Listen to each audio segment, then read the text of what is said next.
As companies of all sizes and structures and industries continue to engage us to help them with their recruiting, one of the most consistent questions that we're getting these days is around interviews. And more importantly, the number of interviews, the ideal number of interviews to subject any employee to, a prospective employee to.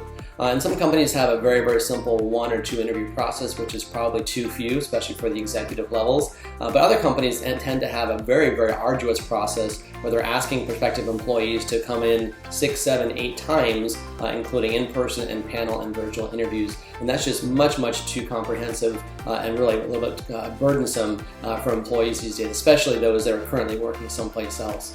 So the question becomes, what is the ideal number of interviews? And the answer very simply is 3 to 4.